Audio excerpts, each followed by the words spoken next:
Melihat gerakan Tang Chu yang bisa berkelit, membuat Hamin bertanya, bagaimana bisa gerakan itu seperti siluet yang menyebar ke segala arah.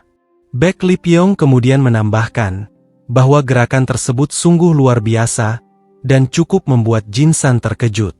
Mok Unri lalu berkata, bahwa memang orang seperti Tang Chu tidak bisa diremehkan. Terlihat dia selalu berkata dengan penuh percaya diri. Tiba-tiba mata Hamin seperti terkejut, saat melihat sesuatu di depannya. Dari tangan Tang Chu, dia mengeluarkan beberapa belati kecil yang diselipkan di jemarinya. Saat itu Tang Chu berkata, bahwa hanya karena Jin San berhasil menghindari serangannya, jangan mencoba menjadi sombong terhadapnya. Dia kemudian menambahkan, bahwa dia akan segera menghancurkannya, sambil melempar beberapa belati kecil ke arah Jin San. Sambil menangkis serangan itu, Jin San mengejek, bahwa Tang Chu ternyata masih bisa sempat mempersiapkan senjata rahasianya, sebelum bertarung. Setelah berhasil menahan serangan belati, Jin San segera berusaha membalas serangan terhadap Tang Chu. Namun, ia tak lagi menemukan lawan di hadapannya. Jin San pun menoleh ke sekeliling dengan waspada, bersiap menghadapi serangan, yang bisa datang kapan saja. Tiba-tiba Tang Chu muncul dari arah belakangnya, dan berusaha untuk melepaskan pukulannya, dengan menggunakan cambuknya. Terlihat Jin San berusaha menghindar dengan berguling di tanah, saat cambuk tersebut berusaha menyerangnya. Jin San kembali mencoba berdiri, dan memperbaiki posisinya, kembali ke formulasi semula. Tang Chu yang melihatnya hanya berkata, bahwa sekarang Jin San sudah bisa menghindarinya, dan gerakannya cocok seperti keledai berguling. Namun Jin San menjawab, bahwa tidak masalah, dia disebut keledai berguling, yang terpenting baginya adalah, menghindar dan menang. Dengan tertawa terbahak-bahak, Tang Chu dengan sombongnya berkata, bahwa Jin San terlalu sombong dengan gaya keledai bergulingnya. Dan kembali mengejek, apa ia hanya mendapatkan teknik berguling seperti itu, dari pelatihannya selama ini. Jin San berpikir keras, bahwa, jika ia tidak dapat menangani dengan baik, teknik 9 bayangan milik Tang Chu, tentu tidak akan ada peluang menang untuknya. Kembali Jin San mengatakan, bahwa dia akan menggunakan teknik langkah Samjae, yang paling dia percaya, sambil menemukan kelemahan lawannya. Ketika itu, Jin San berlari sekuat tenaga, untuk mencoba menyerang musuhnya. Namun sebelum menyentuhnya, Tang Chu langsung menggunakan teknik 9 bayangan, dengan meliukan tubuhnya ke berbagai arah, disertai dengan serangan cambuknya ke depan. Tidak hanya itu, serangan itu diikuti dengan lemparan beberapa belati, yang mengikuti pergerakan serangannya. Jin San masih berusaha menahan serangan belati itu, dengan menggunakan perisainya, dan sesekali menggunakan pedangnya, untuk menghalau serangan cambuknya. Namun, serangan belati itu menyusahkannya untuk bergerak maju. Sesekali dia bergerak mundur untuk menahannya. Tidak hanya belati, kembali Jin San diserang oleh cambuknya, yang membuatnya kesulitan mengambil waktu untuk menyerang. Sambil berteriak keras Tang Chu berkata, bahwa Jin San tidak akan pernah bisa untuk mengalahkannya, dan segera mengakui saja kekalahannya. Berkali-kali serangan itu masih bisa ditahan oleh Jin San. Serangan bertubi-tubi yang dilakukan Tang Chu, hampir membuat Jin San tidak bisa berbuat sesuatu. Instruktur Muhae Jin yang melihatnya, memperkirakan bahwa Jin San sudah mulai terpojok, dan dalam situasi yang sulit. Namun, dia heran kenapa teman-temannya hanya berdiam diri, dan tidak membantunya. Seolah percaya, bahwa temannya akan menang dalam pertarungan. Saat itu, terlihat serangan cambuk menuju ke arah tubuh Jin San. Namun seketika Jin San berbalik, dan dengan cepat bergerak ke arah samping Tang Chu. Jin San mulai melihat titik kelemahan dari lawannya. Dari arah bawah sampingnya, kelemahan itu terlihat begitu terbuka. Dengan cepat dari arah bawah, dia mengayunkan pedangnya ke arah muka Tang Chu. Terkejut akan serangan mendadak itu, Tang Chu masih berusaha untuk mencoba menghindarnya. Namun Jin San berusaha mendorong ke depan pedangnya, agar tepat mengenai muka lawannya. Akhirnya wajah Tang Chu terkena pukulan, yang membuatnya terluka di sekitar wajahnya. Terlihat, darah segar mengalir jatuh ke tanah.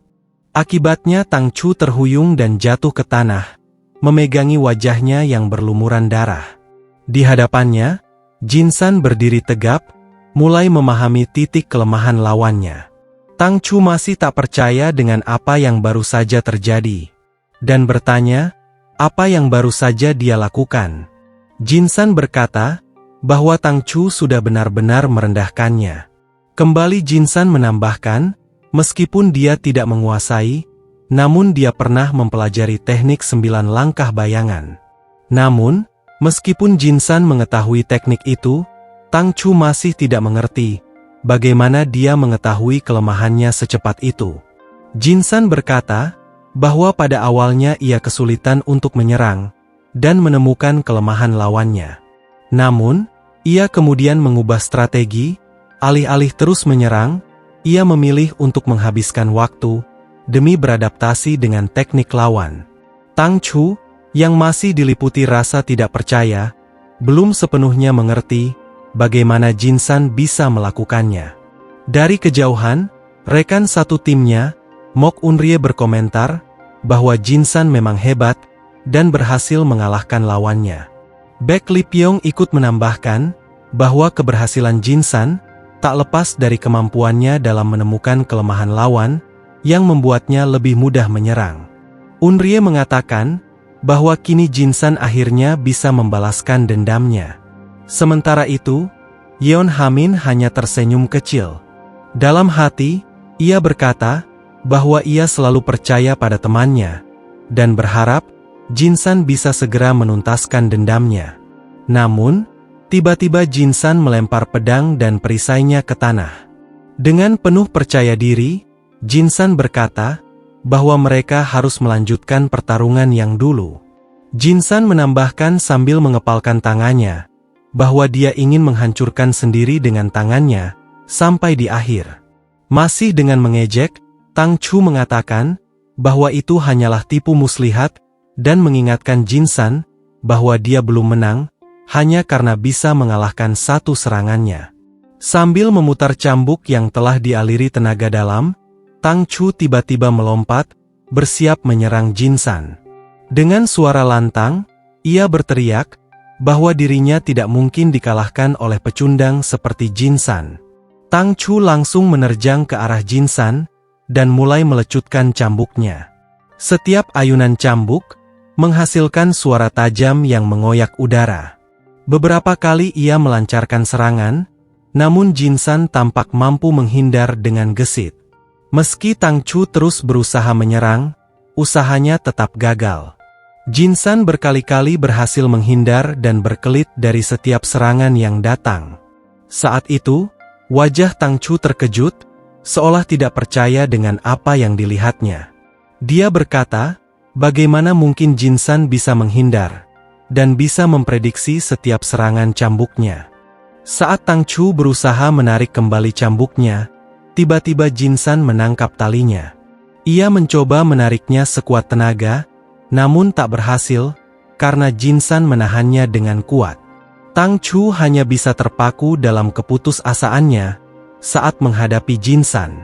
Ketika itu, Jin San berkata, apakah Tang Chu tidak mengerti bahwa teknik yang selama ini dia banggakan tidak lagi berpengaruh kepada dirinya? Setelah berkata demikian, Jin San langsung melancarkan pukulan ke arah wajah Tang Chu. Pukulan itu menghantam pipi lawannya dengan keras, hingga darah segar langsung mengalir dari wajah Tang Chu. Saat Tang Chu masih kehilangan keseimbangan akibat pukulan di wajahnya, kembali Jin San mempersiapkan kuda-kudanya untuk melakukan serangan berikutnya. Serangan kedua kembali dilepaskan ke arah Tang Chu. Kali ini, pukulan tangan kiri yang dipenuhi energi internal mengenai langsung ke perutnya, tak mampu dihindari ataupun ditangkis. Tang Chu hanya bisa menerima serangan itu dengan pasrah, sementara darah segar kembali menyembur dari mulutnya. Jin San tak akan menyia-nyiakan kesempatan kali ini. Kekalahan pada waktu itu telah meninggalkan luka yang dalam di hatinya. Terlihat, Pukulan demi pukulan menghujani tubuh Tang Chu tanpa henti. Jin San benar-benar menjadikannya bulan-bulanan, hingga lawannya tak mampu bergerak sedikit pun untuk menghindar. Dari arah kejauhan, instruktur Muhaijin yang menjadi juri berkata dalam hati bahwa Jin San terlihat cukup luar biasa, padahal hanya dengan menggunakan teknik 3 unsur elemen, dia bisa melakukan serangan seperti itu. Namun Muhaijin masih diliputi kebingungan. Dalam hatinya, ia bertanya-tanya, dendam sebesar apa yang membuat Jin San berubah menjadi begitu brutal dalam melancarkan serangannya. Untuk terakhir kalinya, setelah lawannya tidak berkutik, Jin San melakukan pukulan terakhir dengan sekuat tenaga, dengan menggunakan siku tangannya ke arah tubuh Tang Chu. Pukulan telak itu membuat tubuhnya terhuyung ke belakang, dan kemudian membuat tubuhnya terlempar dan jatuh ke tanah dengan luka dalam yang cukup serius. Kembali Tang Chu dengan badan gemetar dan terhuyung, mencoba kembali bangun, meski hanya bisa setengah badan. Jin San yang masih berdiri tegak, mencoba kembali mengamati keadaan lawan di depannya. Saat itu, matanya kembali menyeratkan amarah dendam yang membara. Dia kembali teringat kejadian pertarungan waktu itu, di mana Tang Chu berulang kali menghantam tubuhnya berkali-kali, dengan menggunakan cambuk, yang membuatnya mengalami luka cukup parah. Jin San berpikir, bahwa aib itu masih tidak dapat dilupakan olehnya. Mengingat peristiwa itu, Jin San yang dipenuhi dendam membara, kembali menerjang ke arah Tang Chu, bersiap untuk melancarkan serangan berikutnya. Sambil berlari, Jin San berkata dengan lantang, bahwa hari ini adalah hari kehancurannya. Mengetahui hal itu, Tang Chu berusaha sekuat tenaga untuk berdiri. Namun, karena tubuhnya sudah penuh luka, dan tidak sanggup lagi untuk bertarung, Tang Chu berteriak meminta tolong, agar Jin San menghentikan serangannya. Seolah tidak peduli dengan permintaan lawannya, Jin San masih berusaha untuk mendekati Tang Chu. Tiba-tiba instruktur Muhaijin segera berlari ke tengah-tengah pertempuran. Muhaijin meminta agar pertarungan segera dihentikan. Muhaijin kemudian berkata bahwa kemenangan Jin San sudah berada di tangannya, dan dia tidak ingin ada satupun yang terluka dalam pertarungan tersebut. Setelah itu, Muhaijin memberitahu Tang Chu bahwa dirinya telah tereliminasi. Tang Chu pun mengucapkan terima kasih kepada sang instruktur karena telah menyelamatkannya. Dengan tubuh yang terasa lemas, ia menunduk lesu, namun dengan perasaan lega karena masih bisa selamat. Saat itu, kembali terlihat suar yang meluncur ke atas, membuat orang-orang yang menyaksikan acara itu terkejut saat melihatnya.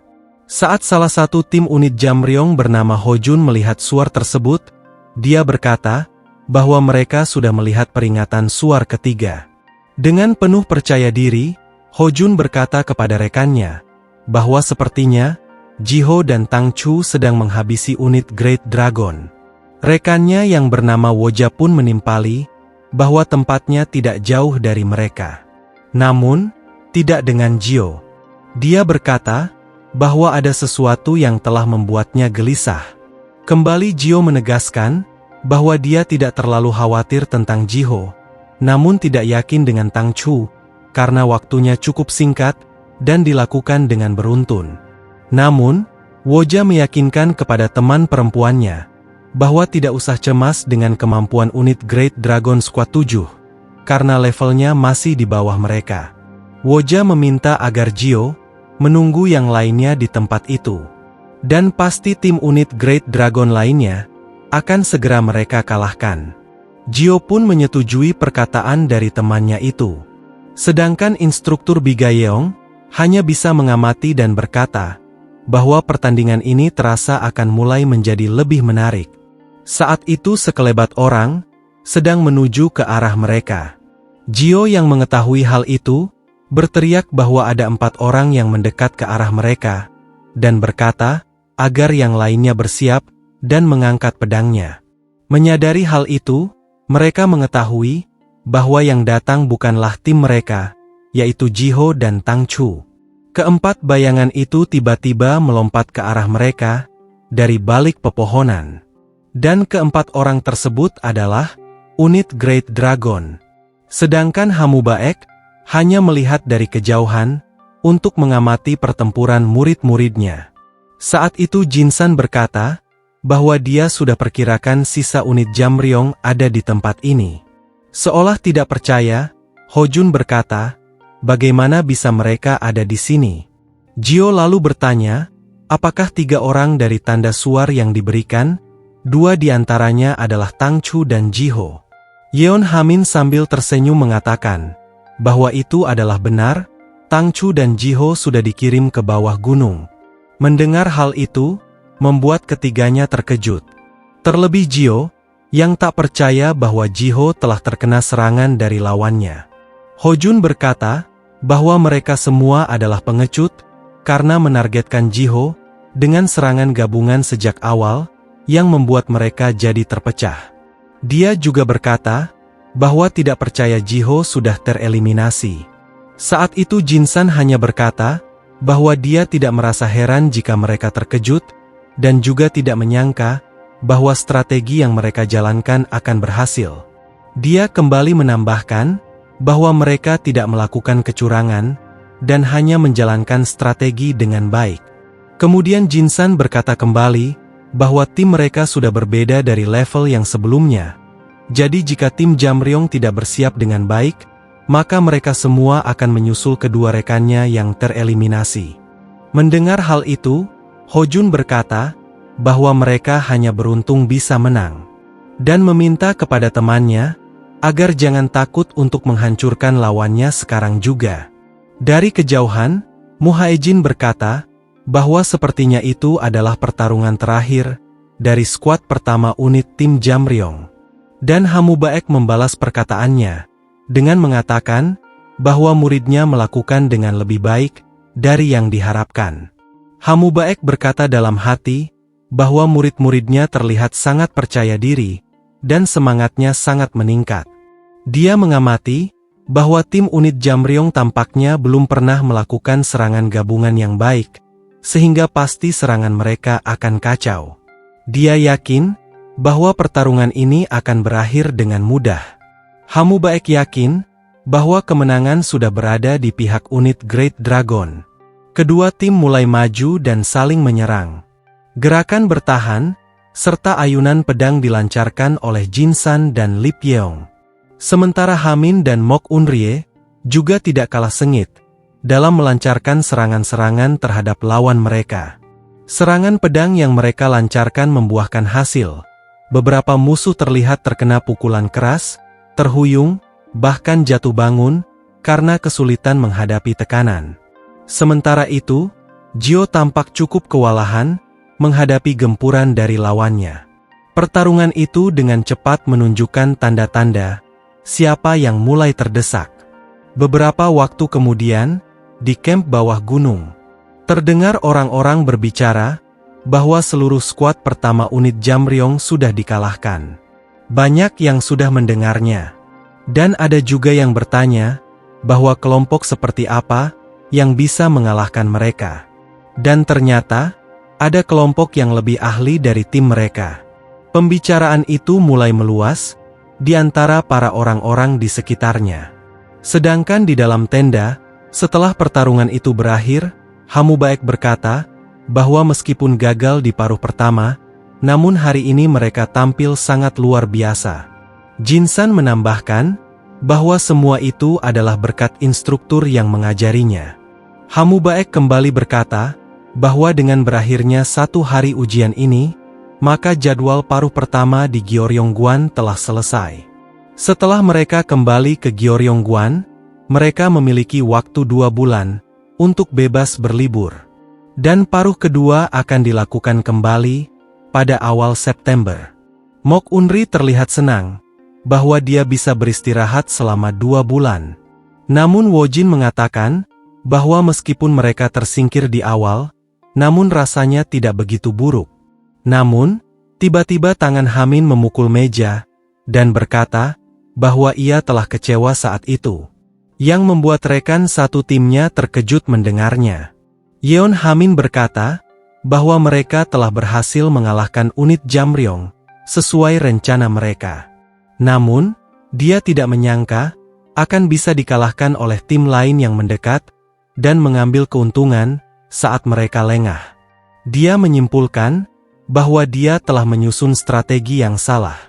Li Pyong kemudian mengatakan bahwa mereka terlalu terburu-buru melakukan serangan kepada sisa anggota unit Jamryong tanpa melihat tim yang lain. Dia menambahkan bahwa mungkin akan lebih efisien jika mereka sembunyi terlebih dahulu sambil menunggu kesempatan untuk mengambil keuntungan. Hamin kemudian berkata bahwa ini bukan sekedar turnamen seni bela diri biasa, jadi sudah seharusnya memiliki strategi yang lain setelah mengalahkan unit Jamryong.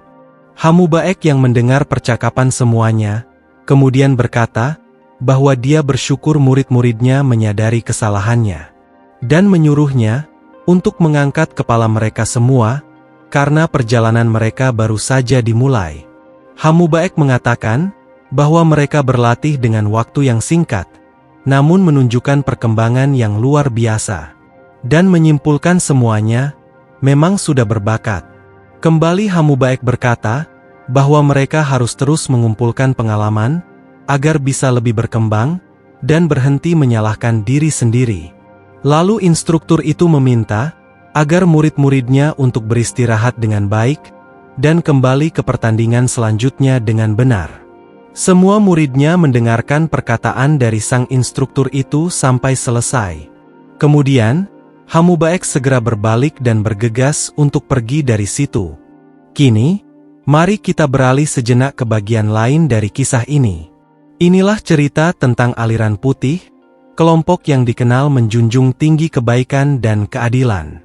Beberapa orang menyebutnya sebagai kekuatan konservatif dalam sekte ortodoks, kekuatan yang hanya ingin mempertahankan aturan lama tanpa perubahan. Ada pula yang melihatnya sebagai bentuk korupsi yang tersembunyi di balik nama besar sekte tersebut. Sementara, sebagian lainnya menggambarkannya seperti air yang tergenang, diam, tak bergerak, dan perlahan-lahan membusuk, berbeda dengan air yang mengalir dan membawa kehidupan. Mereka adalah 9 sekte dari 5 keluarga besar.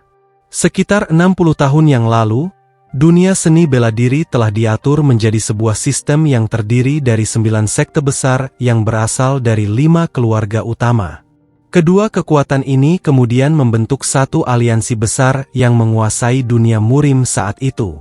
Alasannya adalah munculnya ancaman dari dua kekuatan gelap, yaitu sekte iblis dan sekte darah. Di dalam sekte ortodoks sendiri, muncul kekuatan baru yang dikenal sebagai 8 klan muda yang terkenal. Dari perjalanan itulah, aliran putih lahir. Di suatu tempat aliansi Cheongcheon, pertemuan organisasi aliran putih sedang berlangsung. Dalam pertemuan itu, seseorang berkata bahwa tampaknya ada kejadian menarik di festival Hatuje kali ini. Yang lain menimpali, mengatakan bahwa ia juga mendengar kabar menarik dari pihak Gyeongyang. Katanya, ada satu nama yang cukup mencuri perhatian, yaitu Hamu Baek. Semua yang mendengarkannya hanya bisa terdiam, dan tidak bisa berkata apa-apa. Seseorang yang bernama Cheongwo, ketua dari sekte Mount Hua mengatakan bahwa Hamu Baek adalah instruktur yang bertanggung jawab atas grup ke-7 unit Great Dragon. Namun seseorang menyelanya, berkata bahwa sepertinya pemimpin Paeng tampaknya berbicara agak berlebihan. Namun Paeng Murin mengatakan bahwa ia hanya mendengar dari Sajil. Sebetulnya Sajil tidak mengenalnya, namun dia hanya menyampaikan surat yang menyampaikan bahwa kemampuan instruktur itu sangat luar biasa. Kembali Paeng Murin menambahkan bahwa orang-orang yang mengenal nama Hamu Baek pasti mengetahui siapa sebenarnya orang itu. Hwawo langsung berkata bahwa ia tentu saja mengenal nama itu, mengatakan bahwa dia adalah monster yang sulit dihadapi. Salah satu dari mereka berkata bahwa ia membenarkan perkataan Hwawo dan menambahkan bahwa dulu kehadiran Hamu Baek di aliansi Cheongcheon seperti duri di mata, yang mengakibatkan dia terusir dari sana. Orang itu kembali berkata bagaimana orang seperti Hamu Baek diterima di Gyeongyang dan berkeliaran bebas, padahal orang gila itu hampir membunuh kepala penegak hukum di tempat itu. Kembali seseorang itu berkata, apakah Hamu Baek mewarisi teknik pamungkasnya kepada murid-muridnya? Karena tidak mungkin unit Great Dragon bisa melakukan hal seperti itu. Kemudian Cheongwo bertanya, lalu apa yang ingin Hamu Baek lakukan di Gyeongyang? Namun seseorang itu menjawab, bahwa dia juga tidak mengetahuinya. Namun, menurutnya Hamu Baek adalah orang yang melampaui akal sehat, apapun yang dilakukannya, tidak akan terasa aneh. Kemudian Hwawo berkata, bahwa dia khawatir tentang apa yang mungkin akan terjadi selanjutnya. Saat itu Cheongwo hanya berpikir dalam hati, bahwa situasi yang dikhawatirkan oleh semua orang seharusnya tidak terjadi. Lalu dia berkata, bahwa mereka harus mengamati terlebih dahulu, apa yang dilakukan Hamu Baek di Gyeongyang. Karena itu bisa menjadi penghalang, bagi pencapaian besar mereka semua. Di tempat lain, di kediaman keluarga Paeng, seorang anak tampak memohon kepada ayahnya. Ia bertanya mengapa keinginannya tidak bisa dikabulkan. Dengan penuh harap, ia meminta penjelasan, karena tak memahami alasannya. Namun, meskipun sang anak terus bertanya, orang tuanya tetap bersikeras melarangnya. Sambil menghentakkan tangan di atas meja, pria bernama Paeng Dowon, pewaris utama keluarga Paeng, berbicara kepada anaknya. Ia mengatakan, bahwa dirinya sudah tahu apa yang dipikirkan sang anak. Dowon lalu menambahkan, kekalahan Jiho dari anak-anak unit Great Dragon, kemungkinan besar terjadi karena mereka telah merendahkan lawannya. Ia pun meminta anaknya, yang menurutnya hanya memiliki kemampuan terbatas, untuk tetap tinggal di dalam keluarga saja. Namun, sang anak yang diketahui bernama Paeng Gunho menyanggahnya. Dia menjawab, bahwa bagaimana ayahnya bisa merendahkan kemampuannya, dan tidak bisa mempercayainya. Tetapi sang ayah mengatakan, bahwa jangan membantahnya, karena ia mengenal anaknya lebih baik dari siapapun. Menjawab bahwa dia tetap tidak akan mengizinkan anaknya, dan menyuruhnya untuk masuk ke kamarnya. Terlihat Gunho hanya terdiam, dan menahan kekesalannya. Namun, tiba-tiba seorang pria menghampirinya. Pria yang bernama Paeng Muryang bertanya, ada keributan apa di waktu itu, sehingga membuatnya penasaran. Terlihat Gunho yang memanggil pria itu dengan sebutan kakek, sedangkan Dowon memanggilnya sebagai ayah. Pria yang diketahui kepala keluarga Paeng itu bertanya, apa yang mereka ributkan berdua, hingga suaranya terdengar meninggi. Gunho lalu menceritakan pada kakeknya, bahwa ia ingin pergi ke Gyeongyang, namun tidak diizinkan oleh ayahnya. Dowon pun menerangkan, bahwa Gunho ingin pergi ke tempat itu, karena setelah mendengar kabar tentang anak dari keluarga Namgong. Ia pun menyarankan, agar ayahnya tidak perlu khawatir tentang ini. Gunho lalu membujuk kakeknya, bahwa dia bisa melakukan yang terbaik di Gyeongyang, dan juga, dia lebih baik daripada anak keluarga Namgong. Gunho meminta kakeknya, untuk membujuk ayahnya. Mendengar hal itu, Dowon terlihat menahan amarah di depan anaknya. Muryang berkata, bahwa dia juga telah mendengar kabar itu, dan sepertinya anak keluarga Namgong tidak sehebat yang dibicarakan orang-orang. Kemudian, Muryang menambahkan, bila Gunho pergi, sepertinya dia lebih baik daripada anak keluarga Namgong. Dan dia pun menyetujui permintaan cucunya.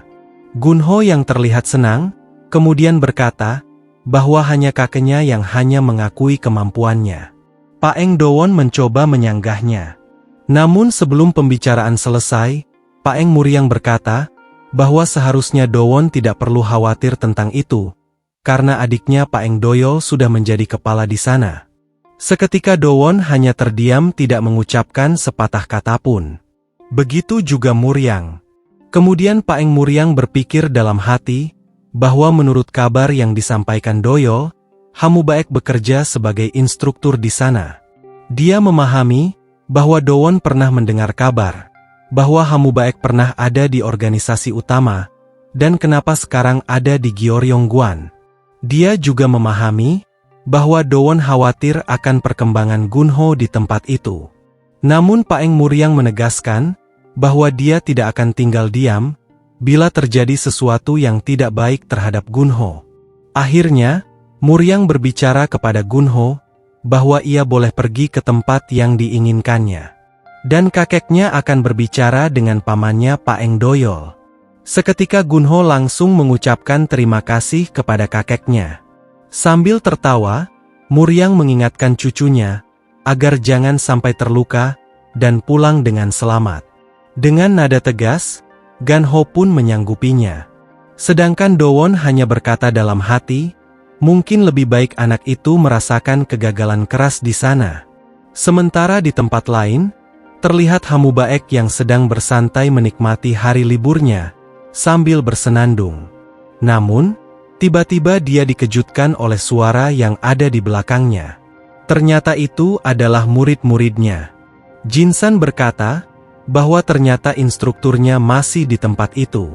Hamubaek yang terkejut berkata, mengapa mereka ada di kamarnya, dan kenapa mereka tidak pulang dan berbakti kepada keluarga mereka.